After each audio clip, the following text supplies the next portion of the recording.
What's up, everybody? My name is Colton Lee, and welcome to One More for Safety. Today, my guest is Rachael Moore. Rachael and I met years ago at Blackbird when we were working on the same project together, and we just hit it off immediately. We were instant friends, and we've stayed close throughout the years. She went through about as hard a process you can to be an engineer. She was a staff engineer at Sound Emporium and just came up through the ranks and killed it, and now she works for T Bone Burnett, which, I mean, come on. That's pretty fucking awesome. So it was awesome to catch up with her, and I hope you enjoy it.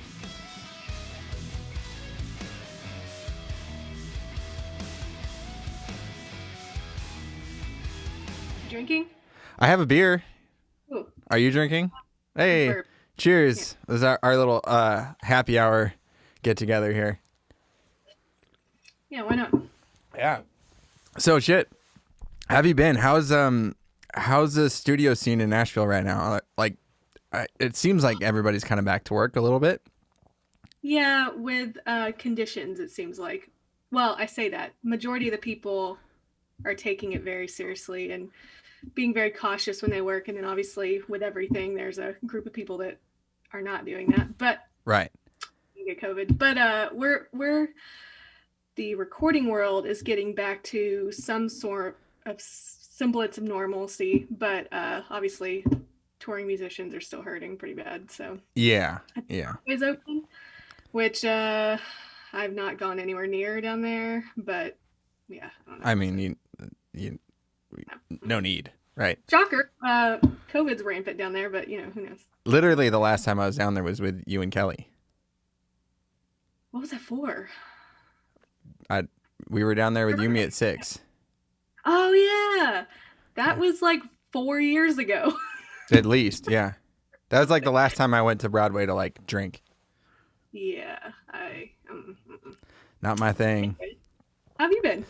Good. You know, we just getting the studio going, and then I had this idea to start talking to. I've got all these interesting, fun friends that do cool shit, and I don't get to talk to them as much as I'd like to. And I was like, well, why don't I do that? And then we can, Zoom it and put it on the internet for anybody that might be interested. So that's. Oh my gosh, I've done so many Zooms, and I have to say, I'm kind of glad this is structured because have you done any Zoom happy hours? Fuck no. Oh my God, I did one, and it's like, when you're at a bar and you're like, okay, I'm ready to go home. And you're like, all right, guys, I gotta go. I'm gonna go. Well, when you're already at home, you can't do that. Oh yeah. Like, and it's a pandemic, so you don't have nowhere else to go. Right. So exactly. you can't make some shit up. Be like, oh, I gotta let my dog out. It's like, yeah. I've been some happy hours that are like 3.5 hours long, and it's like, oh my God, how do I get out of this? Oh my God, no. Oh, 2020 has been so weird. Oh, yeah. I mean, this has been just the weirdest year. I was talking about it with a friend yesterday where it was just like, it's been the fastest and longest year, like all in one. Agreed. Yeah. The month of March felt like it lasted forever for me because, April, because we were all locked down, yeah. And then after that, summer, honestly, like when you left, kind of like around that time, it's like I don't even know where the time went. It's crazy. Me either. Yeah, especially us. Whereas like we ended up maybe we'll list our house, and then we're like, oh, we're leaving Nashville in 3 weeks. That's so quick. It was so fast and wild, and so much has changed. And I mean, I feel really fortunate that we're able to keep working and sort of do what we love. I mean, there's a lot of sacrifices to be made, and we got to do other shit, but we're figuring a way out around it. I think, like you said, a lot of people in Nashville are like, there's conditions, but you can have sessions now, and you can kind of get back to work and sort of feel like things are getting back to normal. And I'm hoping rapid testing will be more readily available, and we'll be able to have sessions that are a little more back to how the way things used to be. I mean, there's no getting around it. Like wearing a mask for 12 hours, 14 hours sucks. It's fucking terrible. And I did a session last week. It was 5 days. And, we're doing 12-hour days, and like, yeah, the lower part of my face started getting like raw almost because it was just, and the back of my ears were hurting. But that's just part of it. I'd rather do that than wonder if I have COVID every day. So Yeah, I mean, you can do all the right things and still get it. Yeah. Still get exposed. I got exposed. I spent Christmas and New Year's by myself here at the studio because I got exposed, and then once I got clear, my sister-in-law got it, like from work because she works in healthcare, and then like I was out of the house when we found out, so I was like, I'm sorry, but I'm isolating. I got to keep working. Yeah, I found out I got exposed 2 days before Thanksgiving. But I had already planned on not being around my family for Thanksgiving, so I was like, this is why I didn't do it, because anyways. Yeah, here's hoping. Man, yeah, I can't wait to come visit you guys. Yeah, I mean, Happens again.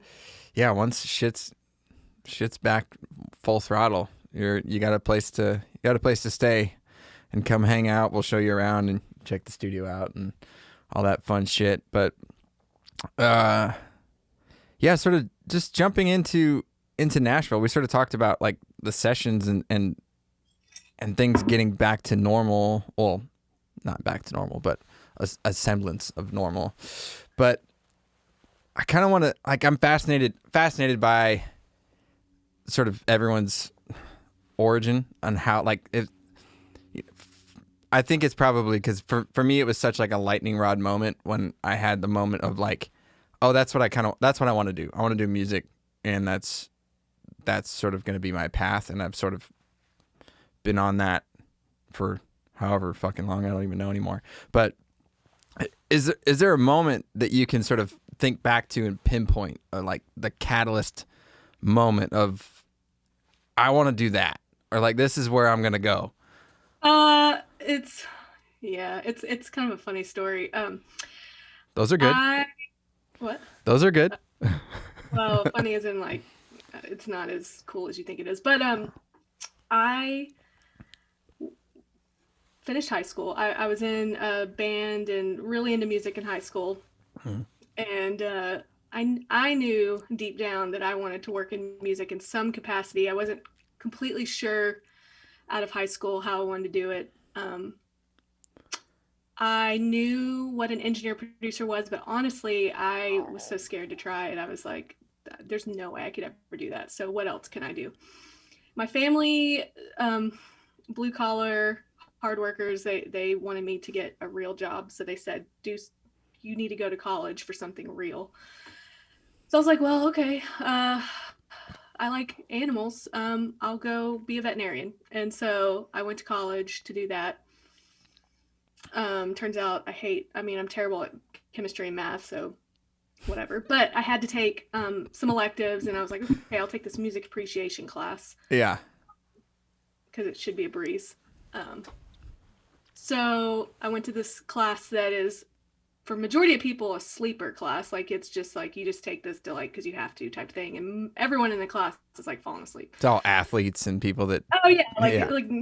And I went through my first week of classes or whatever as a freshman and get to this bullshit class, and the teacher just starts talking about music kind of in general. And I just had this moment of looking at him like, this is what I have to do. Like, yeah. So I did one semester as like veterinary, and then I changed schools and was like, I gotta do this. So I changed to performance major. I thought I was going to be a concert flautist. And then I realized they have to give lessons half the year, and God bless people who give lessons because I can't do it. Oh, no. So I was like, I can't do that either. So changed course again, and finally, I took the long way, but I think I lacked some maturity in my early 20s. I don't know if I'd done it then that I would have taken it completely seriously. And so everything happens for a reason, but one way or the other, I ended up kind of going for it. And I went to Full Sail, and I said, okay, I'm going to take a few classes and see if I like this. Yeah. And then I liked it and got through it, got a degree, and then I started looking for where should I go. And honestly, I was looking through um, a Rolling Stone or Sound on Sound, some magazine, Mm-hmm.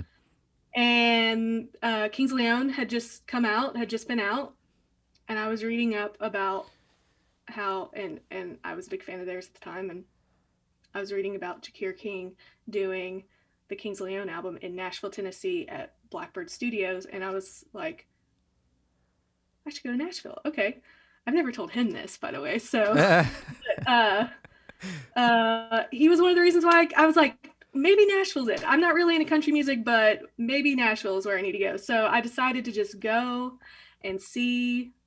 And I said I would just give it 6 months, Yeah. and then here we are, almost 8 years later. You know, Yeah. I just kept giving myself little goals, like, okay, Yeah. can I make it 6 months? Okay, can I find an internship? Okay, can Right. I pay my bills doing this? You know, and Right. luckily, I've been very fortunate that every time I set a little bar for myself, I'm able to keep kind of slowly raising it. Yeah. You And you keep giving finally, yourself enough rope to hang yourself with, and then when you don't, you just keep going. You just keep running. right, I was like, you know what? The second I fail at this, I'm out. But I knew I listened to everyone else in my life, and I knew deep down that if I never at least tried, I would regret it the rest of my life. And 100%. Yeah.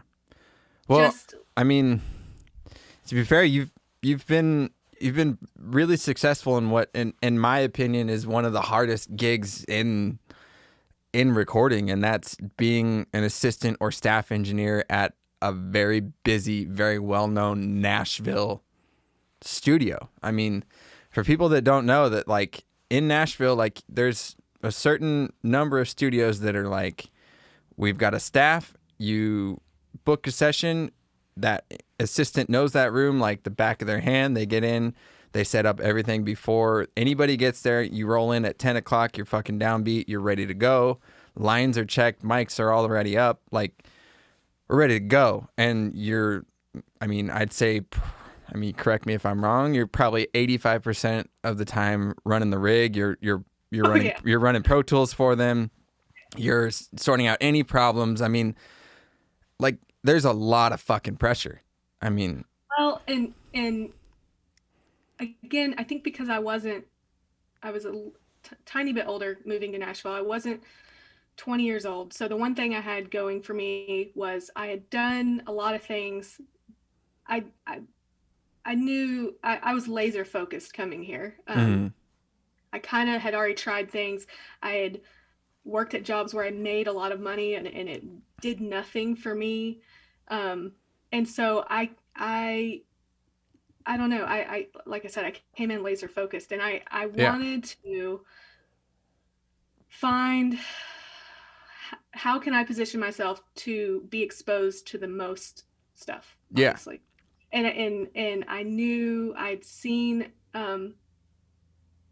assistants in town, you know, and yeah, I was super nervous, but it was another one of those bars for me of, okay, let me just see if I can do this. And yeah, if I can't, then I'll try something else. But then I got into it, and it was, man, yeah, you get thrown into just about every single situation. mhm. Um, and for that, I'm super grateful. The hours sucked.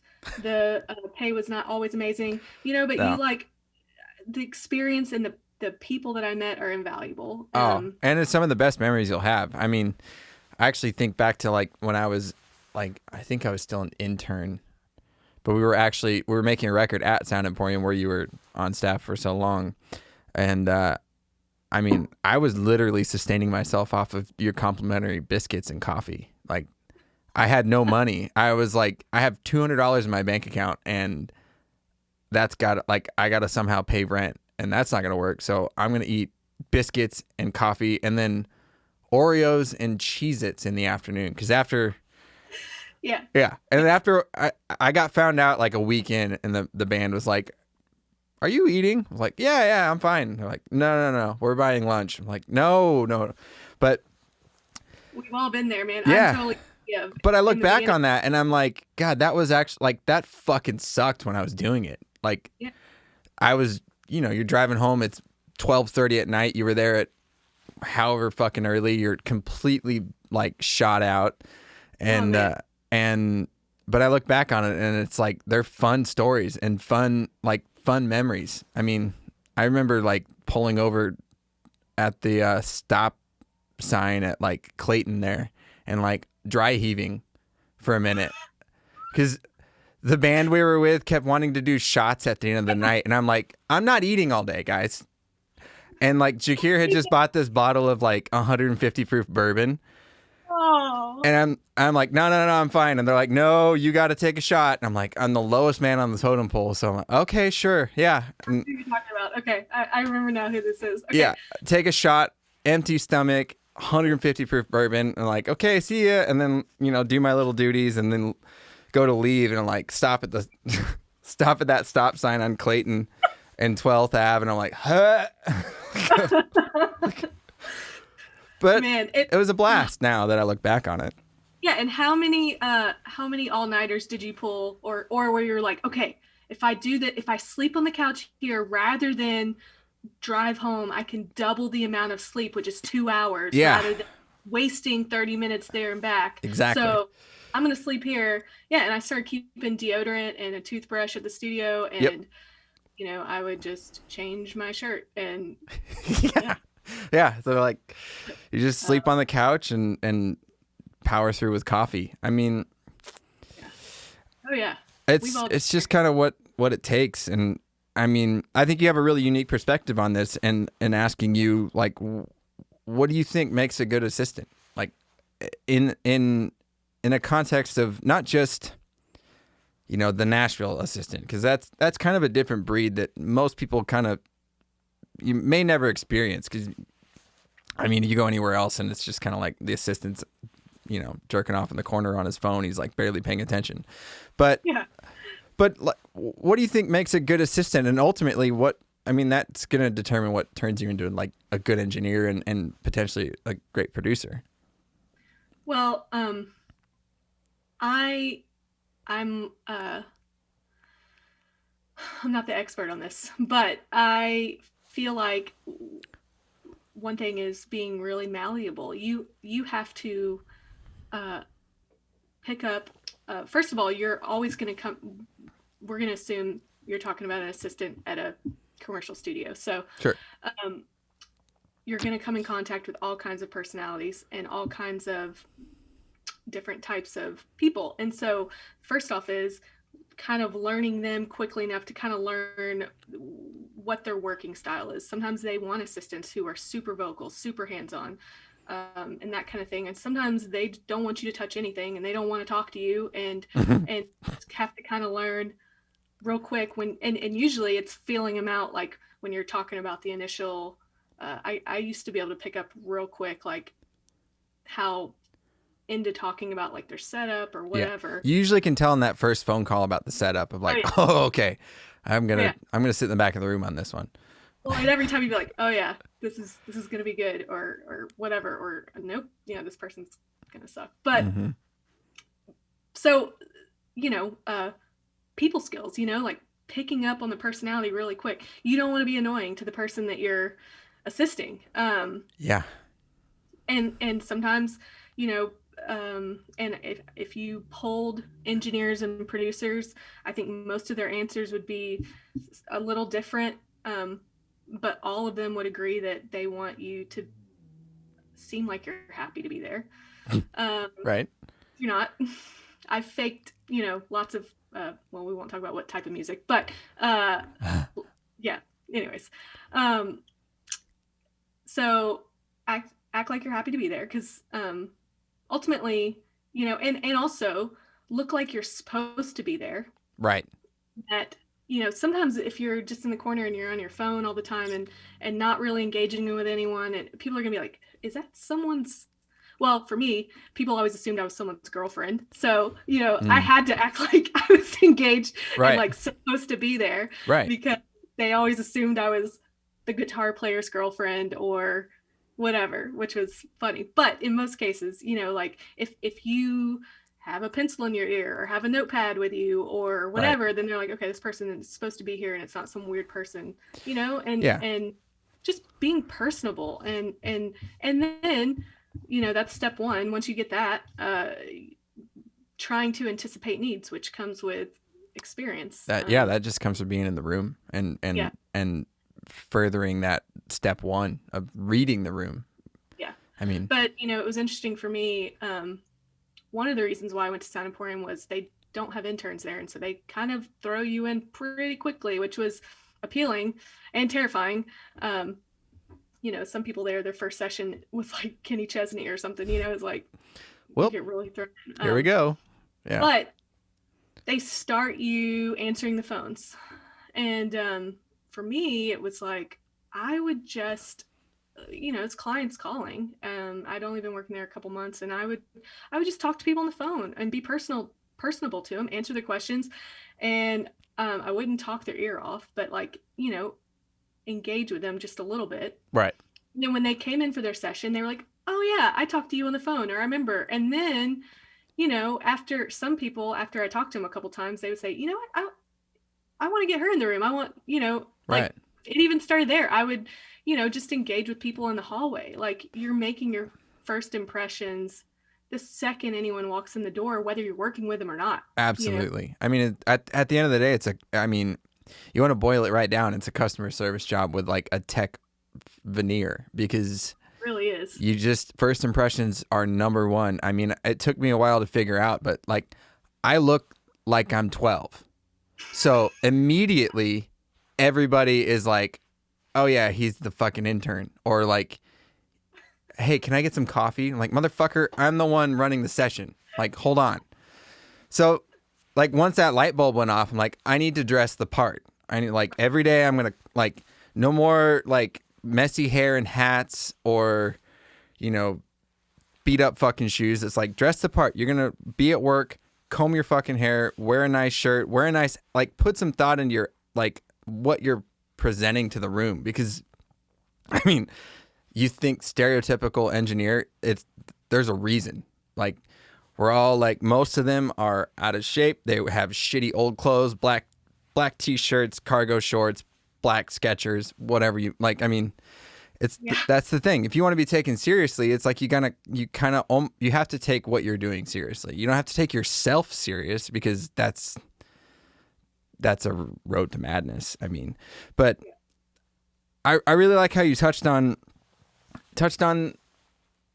the stigma of, oh, are you the guitar player's girlfriend? Yeah. I mean, I know you talked about it a little bit, but how have you worked your way around that stigma? Like you're in one of the most disgustingly male dominated like Yeah. industries that I've ever seen, and the shit that gets said on sessions is literally appalling. I mean, Well, how do you navigate that, and how do you? I mean, you've already sort of touched on on some of your things, but how do you ensure that you're being taken seriously?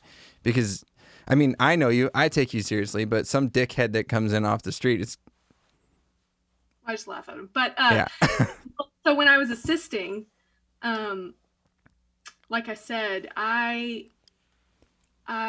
well, because you're taught as an assistant also to blend in as much as possible when you're not needed. You know, you're the ninja, you're the one going behind the scenes and you're hiding in the dark corners so that you're not in the way. mm-hmm. And so I would do that. I would, you know, and typically assistants would sit in the corners. And so I would do that. And I remember, I think I've told you this story before, but um, people would always like it was like a writing session for Nashville country or something, and some writer came in and said, why is he had dip in his mouth, by the way. He said, Of course he did. why's that pretty girl sitting over there by the patch bay? And everyone kind of looked at me and I was like, I said, the pretty girl's working. Yeah. And he goes, do you want a beer? And I was like, no, thank you. But anyways, I learned that I learned to immediately, when a new person would come in the room, I would immediately introduce myself to them. Hey, I'm Rachel. I work here if you need anything, or I'm the assistant today, or I still do it when I'm engineering. I'm the engineer today if like not everyone knows. Right. So it just sets the tone right there. Like, right. So you know. Head it then, off at the pass. Yeah, like it's just there. I would do that. So I just started kind of asserting myself just a little to just let people know why I'm there. And also, I would mostly always be wearing a Sound Emporium shirt. Surefire. Mainly because red I flag. needed to do laundry, but also so people would know I worked there. Right. But yeah, and so it's just I think acting like you belong there first of all, Right. I wouldn't say it's those kind of things have never happened to me, but I'm very lucky to mostly work with people who are very inclusive and understanding and positive and right. I mean, it's in a way it's fucking like ridiculous we have to have the conversation, right? Sure. I mean,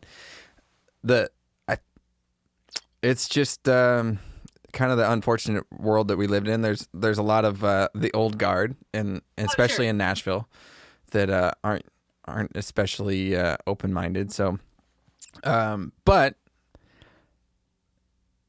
I mean, you've obviously figured it out. You're killing it. You're with T Bone now, right? Yeah, that was that's kind of a development during last year. It still is insane to even say it out loud, but yeah, I met him 2019. We were working on a record. It's not out yet, and he was still in LA, but he had a house here in Nashville that he was working mm-hmm. on.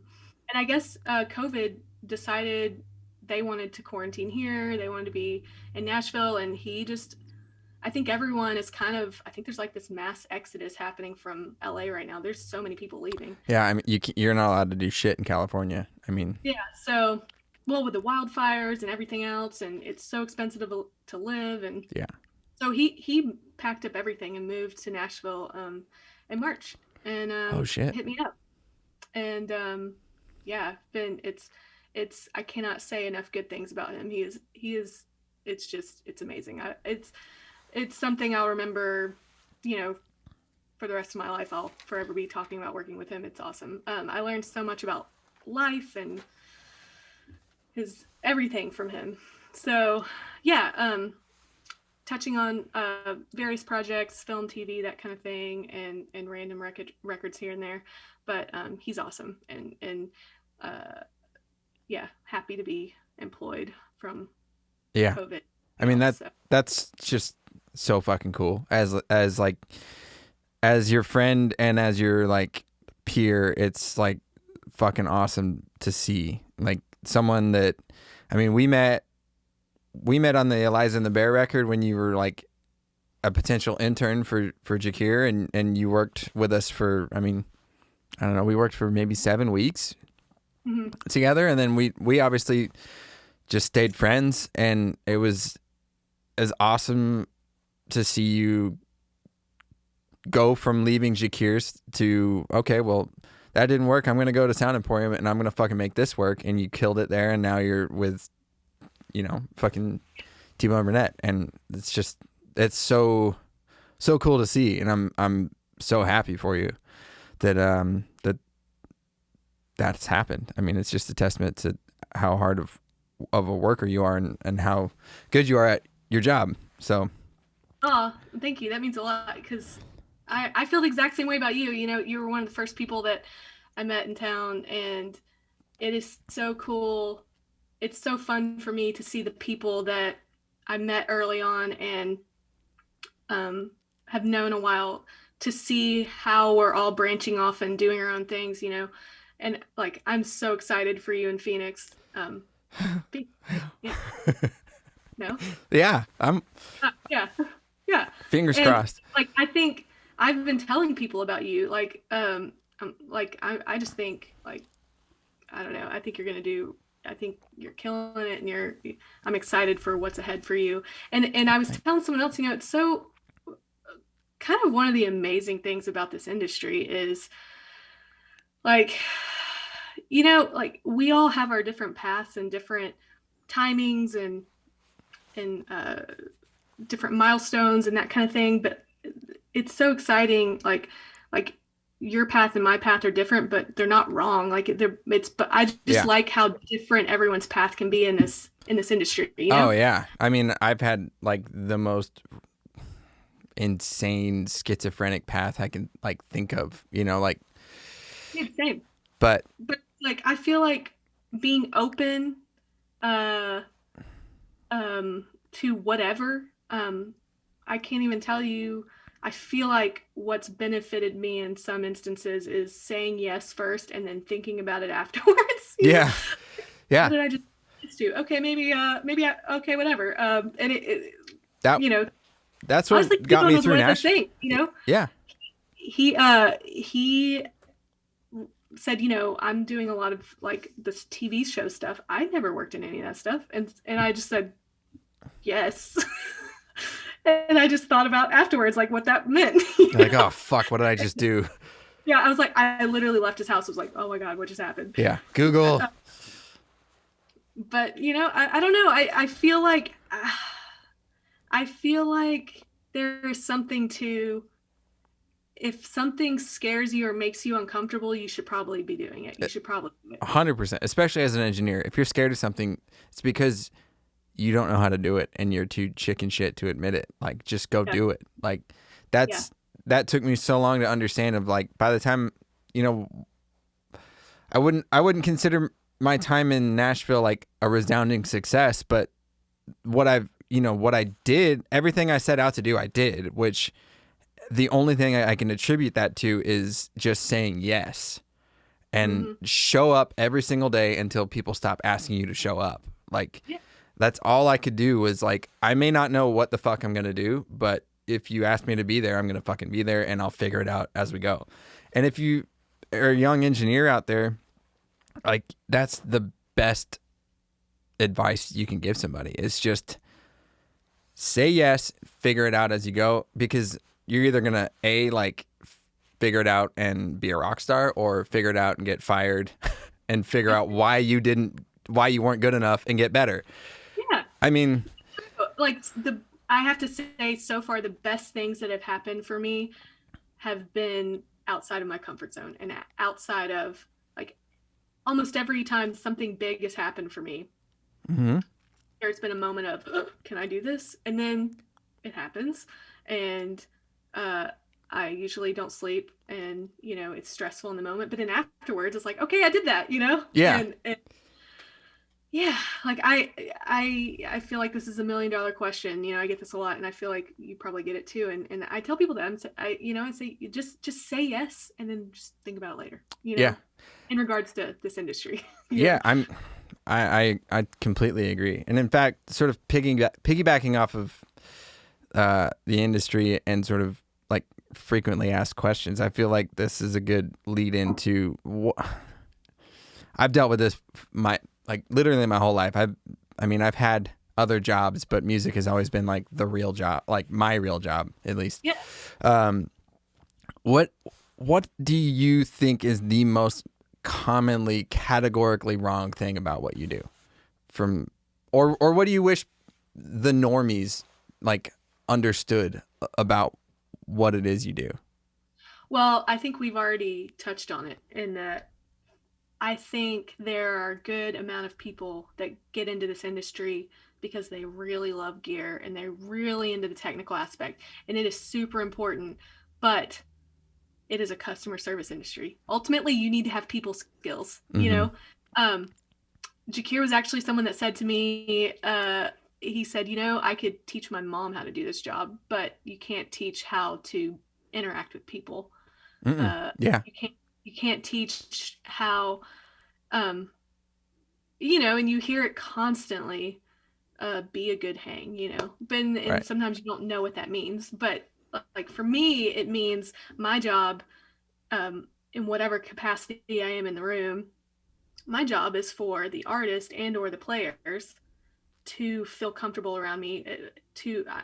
Um, it's my job to get them to let their guard down. Is how I. Yeah. It could be a million different things. That could be being attentive to them, leaving them alone, making them like a reassuring smile or something. You know, it's kind of fun to like figure out, okay, what is this person's creative style? How do they feel comfortable? You know, Yeah. is it love? Is it flowers? Is it cookies? Is it just, whatever? Yeah. And like, you just figure it out. And I don't know. I've had this conversation with a few people recently, actually, about gear definitely matters. But for me, it's like a means to an end to the creative process. You know, Right. it's like your paintbrushes. You know, it's definitely important, but it's not everything. No. Yeah. And so I feel like you can tell the people that definitely get into this industry. They buy all the gear, they do all the things, but they don't. They hold themselves off and they don't talk to people. They aren't interested in building connections or relationships with people. Yeah. That's one of my favorite things about this industry is the relationships I have with players, with other engineers, with producers, with artists. That's the only thing that's kept me in this shit. Yeah. I mean, to be honest, like I have some of my best friends and like coolest memories and people I talk to all the time because of making records together. And it's like, yeah, it's that sort of like be a good hang thing. It's like, don't misunderstand us and thinking that means you're going to get high with the band and have beers. Like, like right. You're here to be a guide. That's the thing. And that I think a lot of engineers, you're sort of alluding to is like a lot of engineers misunderstand their role in the process. And to them, they put themselves in front of the process of like, it's my drum sound and it's my fucking like whatever. Like this is my settings on the 1176 when nobody in the band gives a shit. It's like you're here to hold their hand and guide them through this really difficult, delicate process that, I mean, frankly, you're guiding them through town naked is essentially what you're doing. Like you're exposing the most insecure parts of somebody under a microscope that you get to hear over and over and over and over and over and over for weeks on end. So if you're going to put yourself in front of that process, I've seen it time and time again where there's a handful of guys I can think of in town in Nashville that are, I would kill to have their skill level. Like if I had their skill level, I feel like I'd be the most unstoppable force in recording. But same. Yeah. They have zero fucking people skills. Yeah. And they'll be doing the same job for probably ever until they, say fuck it. So it all like you put it perfect. I mean, like gear's important, sure, but it's not the most important. The most important is being able to figure out the dynamic of the room, the dynamic of the relationship between the band members and their relationship with the producer and his relationship with the engineer and his relationship with you. And it's just this spider web of how to navigate and not disrupt. Yeah. And you touched on a little bit, but taking it one step further, if you're an engineer, it's also true to your producer you're working with, have 100%. their back, but also you're, reassuring them sometimes or making them feel good or making sure they're taken care of also, or that's what I mean. Yeah, it's like for sure. I mean, the band's important, but I mean, if you want to be as pragmatic and as possible and really boil it down, like the producer is the key to you continuing to work. If you keep the producer happy, I mean, look, producers have like that band is not his last band to work with, right? Right. Like it might be a successful project, it might not. But if your relationship together is successful, you guys can go on to make other records. Sure. And figuring out how that extends into being a good engineer. If you're a great engineer that allows the producer to be free from having to think about, is he going to fuck this up? Am I going to lose this take? Or is this drum take not going to be good because, you know, the phase is fucked up or whatever? Like, if he's preoccupied with that shit, he's not doing his job as well. So if you're able to be a great engineer and a great support system for him as well, like, or her, whoever's fucking producing, you're going to ensure that you have a longer career, honestly. Yeah. And you know, it just makes everything more enjoyable too. You know, like producers want to work with people they enjoy hanging out with and vice versa, you know? Right. We've all been on those sessions where people aren't happy. We've all been there. Yeah. Yeah. But yeah, there was something I wanted to touch on, but I forgot what it was that we passed by. But I did go on a rant there. Sorry. What's the initial question? The initial question, fuck, I even forgot. I'm all jacked up here. Most misunderstood, yeah, misunderstood aspect of the job. Yeah, yeah, I stand by. Yeah, because you know, and I think you've probably encountered this. If you go talk to a class, or you go talk to a group of kids or something, a lot of times they're like, what do you put on kick drum? What do you do this? What do you do? You know, right. Talking about the gear. Right. And it's like, you can go get a tape op or a sound on sound and redo everything that is listed there. That's why they put it there. It's not going to sound the same. No. You know? Yeah. So you want to know that shit, get yourself a subscription to Pure Mix. Yeah. I mean, like, you want to know what those dudes do that. But you want to learn how to make a good fucking drum sound, you got to go do it and fuck it up a lot of times. Yeah. The gear is not the thing. Like, I've seen great engineers, you know, take shitty microphones and make it sound great. Oh, yeah. It's not about the gear. I mean, obviously it helps. We've all been there. You know, the first time I heard a 251, I was like, this can't be real. You know, but at the same time, if you put that 251, that's a $30,000 microphone. You put that in some dipshit that just graduated high school's hand, it's still going to sound bad. It's just, yep. I mean, Nico Bolas, the prime example. He'll go from 251s on every source to 421s on every source, and it sounds fucking great no matter what. So it's the magician, not the wand. People get too fucking caught up in the, what did you do this? And it's like, it doesn't matter. I feel like there are a good amount of people too that they are, I mean, I'm going to preface with, in this industry, you definitely have to be very hungry and very, you do need the go-getter attitude. But I feel like sometimes, and I'm also guilty of this sometimes, but I feel like sometimes people are anxious to get somewhere and glaze over the getting there, you know? It's like, right. With experience and all those things, like, you can't rush that part. No. And I have to check myself sometimes, because I'm like, you know, I don't know. I always made a choice to myself that I always wanted to be learning something else. The second I felt, you know, and I ultimately left my assisting gig because I felt like I got super comfortable, you know. Whenever I start getting comfortable, I want to do something else. Yeah. You know, or start expanding, or like, how can I keep going? But at the same time, also, don't get so ahead of yourself, because I feel like you have to fight the urge to be too good to do something, or you know. Yeah, that's a really, I mean, I've fallen into that pitfall so many times where I let my ego get ahead of myself. And I'm like, why can't I, like, I could fucking mix that.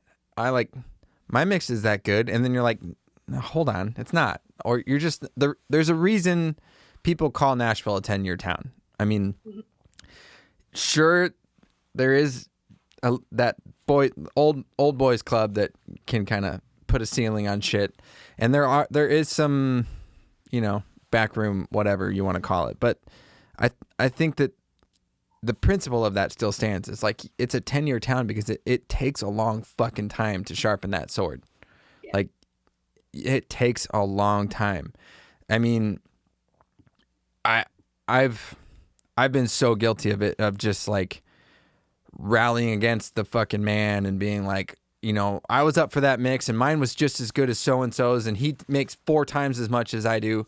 Why the fuck didn't I get it? And then it's like, you just weren't ready, you know? And I go back to those mixes and like, I look at those mixes now and I'm like, what the fuck was I doing? And even though that was like 2 years ago, like it wouldn't have been that massive of a jump. I look at shit, I pulled up my fucking mix template from like last year. I'm like, what the fuck is this? Like, threw away like a bunch of shit I didn't need. And I'm like, oh, all that shit was hurting. Everything I was doing, way worse. It's we're always getting better, hopefully. Yeah. You know, that's the other thing I think is you bring that up reminds me of, I know people who are, they feel like they need to be at a certain spot in a certain amount of time. Sure. And they otherwise consider themselves a complete failure if they're not. And you have to resist the urge to do that because, like I said earlier, everyone's path's different, you know? Yeah. And I think comparing yourself to others can really hinder you. I know some people that it's crippling, you know, and you have to really resist that. And I'm guilty of that sometimes too. And I finally stopped myself because you can't think of, oh, I'm this old, I should be doing this, or I've been doing it this long, or I've been working at this place for so long, I should be doing this and this or whatever. Right. This person's already winning Grammys or already doing whatever. Like, you know, I try to just stay in competition with myself. Yeah, be better than the last you. Yeah, like if I check in with myself like once a year, and it's like if I can say that at this point I'm better off than I was this time last year, then I consider it a win, you know? And that's really, you know, you just have to not let what anyone else is doing eat at you. Because if you want this, then you just stay the course and it's going to work out. Stay the course is, I mean, that's so funny you said stay the course.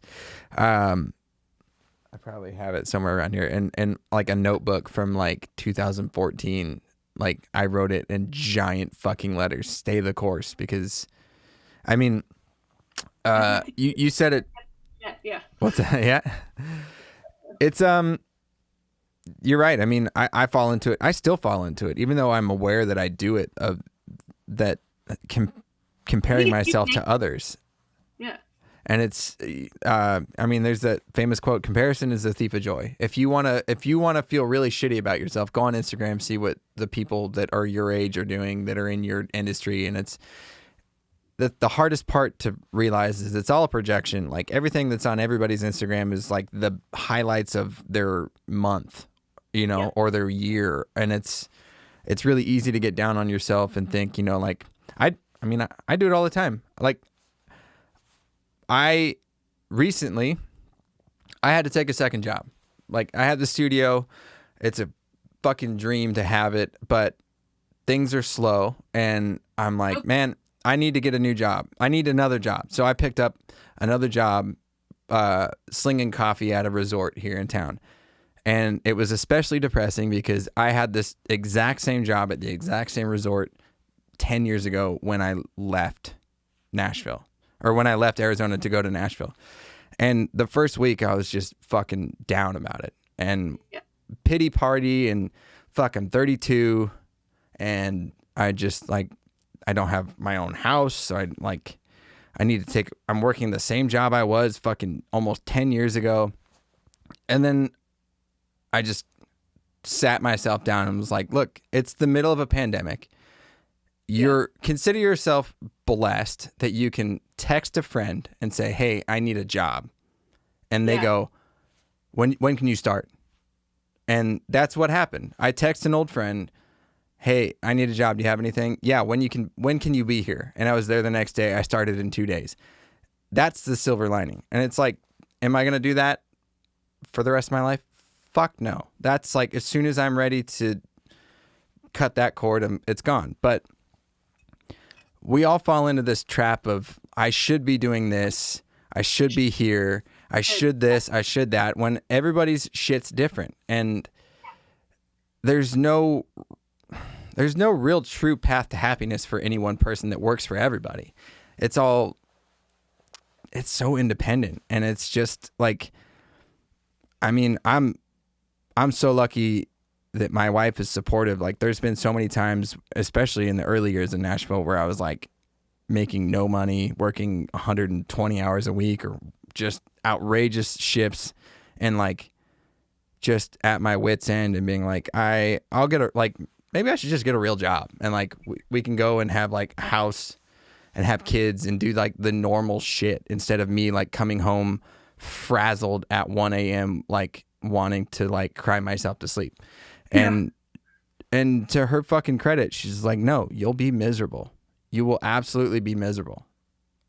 Yeah. And on a long enough timeline, man, you give yourself long enough in this industry, something's going to happen if you have the talent. If not, well, you'll just be one of those guys that ends up working at Guitar Center. And unfortunately, they're no longer taking applications, so I cannot apply there. So. But you know what? With you, though, you have goals and aspirations, and you know that, I don't know, you have a plan, and I think that's half the battle as well. This past year, when quarantine and everything happened, I was scared for the first time of like, I'd left Sound Emporium last January, a year ago, right. Which is great. Holy cow, yeah. Had salary and benefits, Yeah. And decided to be freelance, and then a 100-year pandemic happens, which is laughable. And right. So, what was crazy was, and this is how I knew, was at no point ever, I didn't make $1 for about 6 weeks. And in the middle of that, you don't know when you're going to work again.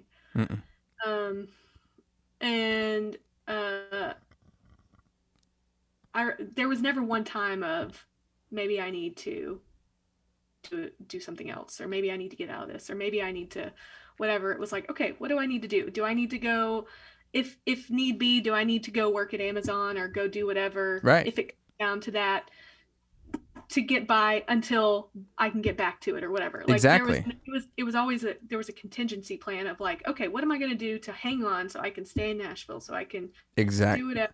I mean, and that's how I knew that, like, this is the only thing for me. It's the only thing. I tell people all the time, like, you can't have a backup plan. If you're constantly in the back of your mind thinking like, oh, I'll go to law school or whatever, because I know a lot of those people. I know a lot of people that are like, I'm going to give it another year and then I'm going to go to law school. And it's like, right, if you're thinking that way, you should just go ahead and go, because just go now. You're wasting time. It's tough. Yeah. I mean,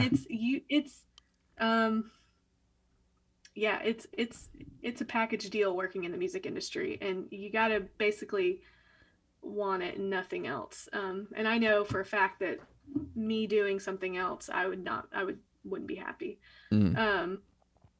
And so, yeah, I'm super grateful that I was able to hang on last year and keep going. But I know people also that had the opposite realization. They realized, you know what? I'm tired of struggling. I'm tired of this. I'm doing something else. And they got out of the industry, Yeah.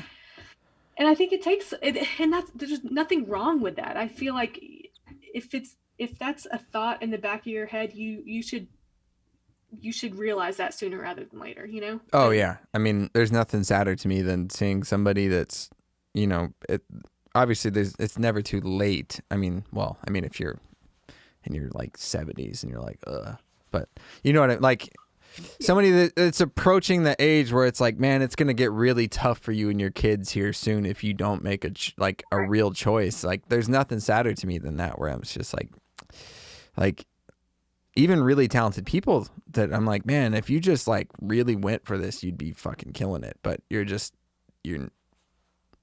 holding yourself back. But yeah. Anyways, transitioning. Let's move to. I'm gonna do some 5 rapid fire questions. All right. Okay. All right. So, What we got? favorite guilty pleasure movie, Oh God. or I will couch this because I will admit to having changed this because you're a girl, which sounds sexist. I originally had 80s and 90s action movie, but I couldn't remember if you were an action movie fan or not, so I kind of panicked and went with guilty pleasure movie. Well, I really liked 80s and 90s. Okay, so I think these are in the. When was Minority Report? Is that actually? Ooh, that's 2000s. That's a great movie though. Okay. And it is well, kind of borderline terrible too, which is awesome about it. I think that's what it was. I mainly just have like fond memories of watching it with my older brother. But okay, action movie. Well, I liked Con Air. That, you know what? It's not. Cage. It's. I think that is 90s, and that is the most acceptable answer. Oh! And a runner-up would be Sean Connery, The Rock. The Rock. Both Nicolas Cage movies, both fantastic. They are both Nicolas Cage movies, man. That's funny. Nicolas Cage is the king of shitty, awesome movies. For some reason, I love National Treasure, and it's the worst movie. I've never seen that. Oh, well, they still the Declaration of Independence, so there you go. Yeah. I've just seen the meme lately with the Capitol thing of him being in the crowd. But... That's actually my favorite meme from that whole thing. I'm like, this was worth it because of that. Like, that I want to find that guy, whoever made that meme, and shake his hand and buy him a beer. Call, text, or FaceTime? Text, please. Thank you. I hate calling the most. I hate talking on the phone. Yeah. I really do. I hate voicemails. Please don't send me a voicemail ever. I hate voicemails. And FaceTime, it's become increasingly more okay because of COVID. It got a little out of control during COVID. Like, I was doing like 4 FaceTime calls a day. I'd be exhausted and I hadn't even left my house, Yeah. But texting is usually my favorite. Texting, yeah. That's really the only acceptable answer in this, as far as I'm concerned. Who likes to talk on the phone? Ugh. Actually, Danny Pellegrini, he chose call, which doesn't surprise me because I've ignored many of his calls when he's texted me. Or when I've texted him and he calls me back, I'm like, I'm busy. Sorry, Danny. You maniac. Yeah. Okay. Sorry, man. And then my brother is the king of I'll text him and then he will FaceTime me back while I'm in public intentionally because he knows it pisses me off. Most overrated piece of gear. Well, what's funny is I was gonna say the Fairchild, and then I've kind of recently like circled back around and kind of been okay with them. But I feel like, dude, these are priced, and so whatever. Like, it's a compressor. I don't know. Yeah, that if I were being asked this question, it for sure would be Fairchild. But what's yours? Yeah, I don't know. I actually really enjoy the plug-in now. Maybe because it's not $50,000, but I like the plug-in. But yeah, when people say they need a Fairchild on their vocal or something, I'm like, you're ridiculous. But whatever. Yeah, no, you don't. Favorite meal? Ooh, recently I've really gotten into Korean food, and so I've been making a lot of like noodles and kimchi and stuff at home, thanks COVID. But yeah, I've been lately like real into Asian food of sorts, different kinds. Yeah. I still wish there was good sushi in Nashville, but there is not. Yeah, everyone says Virago. I've been once. It was really overpriced. I don't know. And it was okay. It's okay. I'm trying to think of if you like Thai food. There's a Thai in Laos Market. King's Market. Yeah, that's right by my house. It's great. Oh yeah. Oh yeah. Yeah. Yep. One of my go-to spots there. Okay, last one. Dream car. Ooh. Well, I don't know. I would go, for me, it would be which is not completely outrageous. I feel like there's more outrageous cars, but it would either be an Aston Martin or a convertible Maserati. Oh, okay. I like Maseratis. I don't know. Nice. All right. Well, since this, I guess this is a podcast. I don't know what the fuck this is, to be honest. This is me zooming my friends for no reason other than to just say hey. But since this is sort of, I'm calling this one more for safety. This is sort of my one more for safety question here. Right. If you had a consequence-free time machine, as in no weird shit's gonna happen, no Back to the Future, no consequences, no butterfly effect, what era of your life would you go back to, and what would you tell your younger self? Oh man. I don't know. I've been thinking about me yeah, when I was a little kid, probably 8 to 12 years old. And I was a bit of a worrywart. Back then I was kind of worried about everything, and I would just tell myself it's gonna be okay.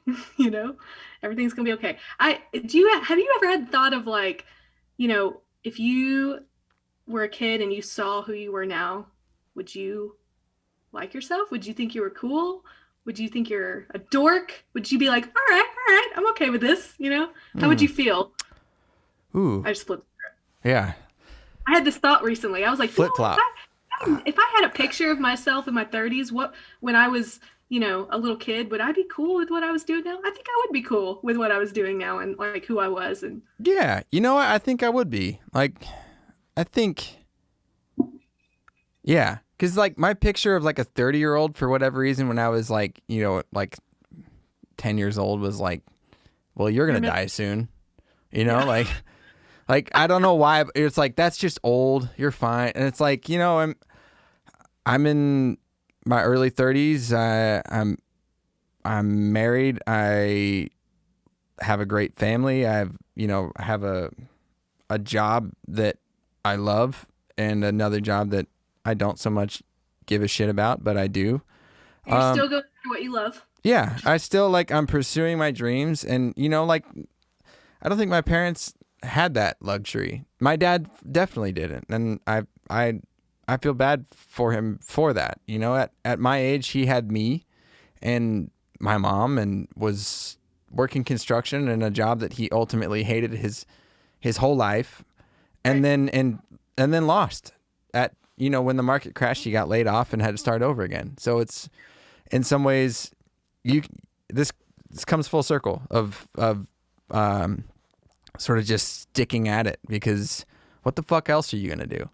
Like you can have that stable job, but then COVID's shown us all that it can be taken away at any moment with Oh, no recourse. I mean, so why the fuck not try to do what you want to do? And I think my younger self might think I'm a little bit more of an asshole than I should be, and that's fair. But I think I'd be pretty okay with it. yeah. I think that's a pretty good litmus test. I don't know. Yeah. But Did you come up with an answer? what was my answer? I Or mean, what was for your question, would you be cool with you?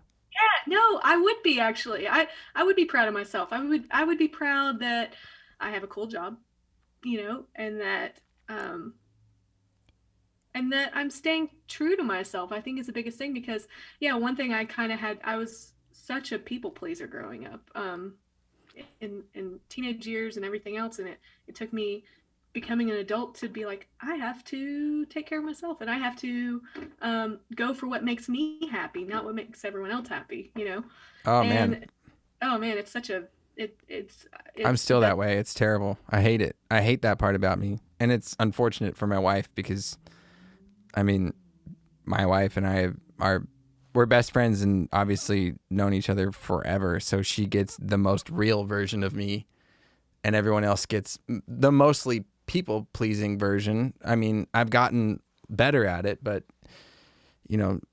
she gets to deal with the sort of unhappy with myself because I put myself in a situation I shouldn't have sort of version. oh man, yeah, and it took me so long to learn that. But I think I think sometimes it's a definite strength in my job, and I think that is why you've gotten where you're at also, because you enjoy pleasing other people, and I don't know. But you do have to find boundaries and harness it a little bit so that you don't like self-destruct. For sure. I've gotten way better at it. I mean, not to say I'm a total pushover. I mean, I've gotten. But that's a therapy podcast you're going to start. Right. Yeah. Totally unqualified for, but I will do it. Yeah. It's funny. Earlier, somebody made a comment on my outfit because I changed this jacket. I will admit this. I will be vain for the podcast because I had another jacket on that I wore for the other one, and Kelly was like, "You can't keep wearing the same fucking cardigan the whole time." And I was like, "Yeah, it's to be fair. That's fair. I'll put this on. It's cold in here." Jacket? It's a Luna jacket. All right, cool. But it's cold in here, so I wear a jacket. Anyways, earlier I was out and somebody made a comment.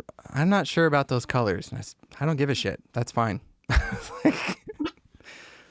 So I've gotten better, I'm still gonna wear it. Who cares? Yeah. If I cared what an 18-year-old girl thought about my fucking outfit, I'd have a lot bigger problems in life. I think that's what your 30s are. Yeah. I don't fucking care. That's what 30s are. 20s are, suffering. You want to make everyone happy and you care what everyone thinks. 30s, you don't care what everyone thinks. Right. And then, God, I hope 40s are. I don't know. We'll see what happens. If it's anything like my parents, I'll just hit fuck it even more. So